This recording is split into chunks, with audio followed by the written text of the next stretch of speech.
Salut les potos. Salut les potos.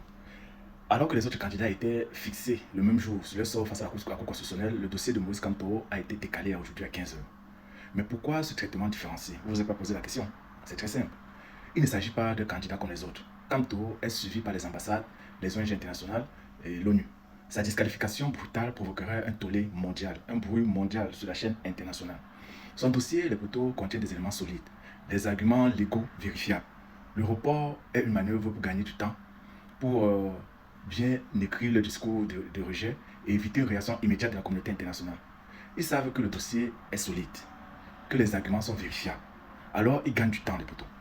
Ils veulent préparer la riposte, ils veulent rédiger un discours propre pour éviter la honte mondiale. Donc, vous conviendrez avec moi que ce décalage revêt surtout de la peur. La peur de la contestation, la peur d'un peuple mobilisé. Vous voyez, c'est pas simplement, on appelle ça un retour stratégique. Les poteaux, ce repli stratégique est aussi dû aux pressions internationales et à l'impact que cela aura réellement sur le financement du Cameroun. Sachez déjà en 2019, les États-Unis ont coupé 17 millions de dollars d'aide militaire au Cameroun à la suite d'une violation dans les régions anglophones.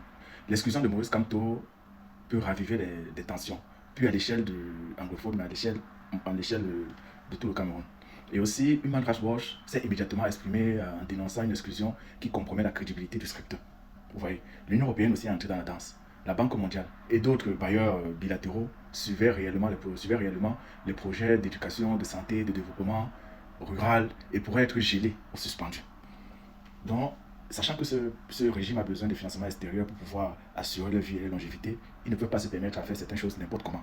Ils ne peuvent pas, ces organismes de poteaux ne peuvent pas financer une dictature électorale déguisée en démocratie. Donc si Kamto est élu définitivement, le Cameroun peut dire adieu à une partie de ses aides internationales. Vous voyez, les poteaux.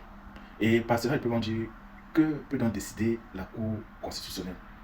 À 15 heures, le verdict doit tomber. Et plusieurs issues, les poteaux, sont possibles. Je vais prendre le premier scénario, qui est l'irrécevabilité, dont le rejet total.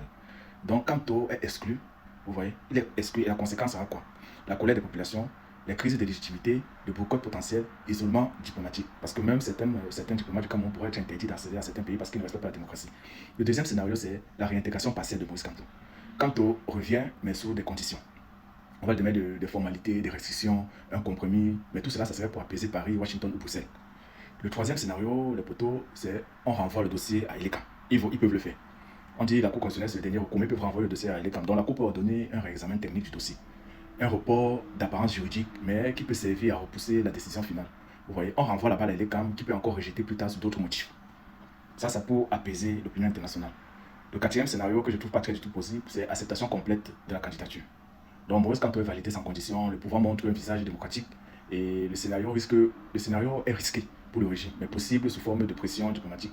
Donc s'il y a réellement de grandes pressions, le quatrième scénario peut être possible. Restez attentif à ce qui va sortir, est-ce que les médias vont dire, est-ce que l'opinion internationale doit parler aujourd'hui, avant 15 heures, parce que sachant qu'hier, il y a eu aussi une violation du droit à l'information. Regardez, restez très attentifs les poteaux, et on se retrouve à 15 heures. Parce que là, on n'est pas, c'est un tournant, nous sommes dans un tournant de l'histoire du Cameroun. La décision de 15 heures, le poteau, doit montrer vers quelle orientation le Cameroun doit aller dans les trois mois à suivre. Partage et abonne-toi, le poteau. Ciao, ciao.